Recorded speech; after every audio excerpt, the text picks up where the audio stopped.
অনেকদিন ধরে প্ল্যান হতেছে দাদুর বাড়ি যাবো, তো আজকে ফাইনালি যাচ্ছি সকাল সকাল করে উঠতেই। আর আমি একলাই যাচ্ছি দাদুর বাড়ি, আর মারে নামাই তো হসপিটালের সামনে মায়ের একটু ডাক্তার দেখাইবো। একটা একটা করে বিস্কুট অফার করলাম। তারপর দাঁড়িয়ে আছে একটা খেলনা আসলো হাতের মতন, এটা চঙ্গমঙ্গুটি লই আর দাদুর লই আই ফেললাম ক্ষেতের ভিতরে দাদুদের। আর এদিক দিয়ে নদী কত ফাঁস দেখতে, আর আমরা এদিকে কত ছোট। হ্যালো গাইস, কেমন আছেন? চঙ্গমঙ্গুটির অনেকক্ষণ ফটোর নাম দিয়ে দাঁড়া করে রাখছি, এলাকা আসতে আসতে। তারপর তো বড় মনে নেমে গেল ফুসকুর ভিতরে মাছ ধরার লেগে, আর আমিও নেমে গেলাম।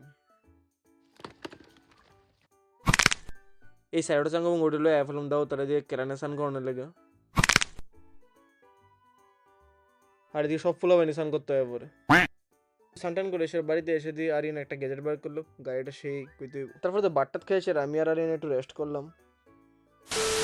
আর দুপুরের দিকে দিদার হলো একটু ডাক্তারের কাছে আইতে হয়েছে। বিকালের দিকে আমি বাড়ির যাওয়ার উদ্দেশ্যে রওনা দিলাম। বাড়িতে বললাম গাইস, তো বাড়িতে এসে একটু খেললাম, না খেললে কেমন হইব। তারপর তো আমি কয়েকটা পেঁয়াজ মরিচ কেটে দিলাম, আর বইনে ম্যাগি বানাইলো। আর কয়েকদিন আগে আমি এটা আনছিলাম, একটু কফি বানাইলাম এটার ভিতরে। মারে একটু ম্যাগি টেস্ট করার বাকিটা বনু আর আমি খেলাম। আশা করি তোমরা কাছে মিনি ব্লগটা ভালোই লাগলো। টাটা।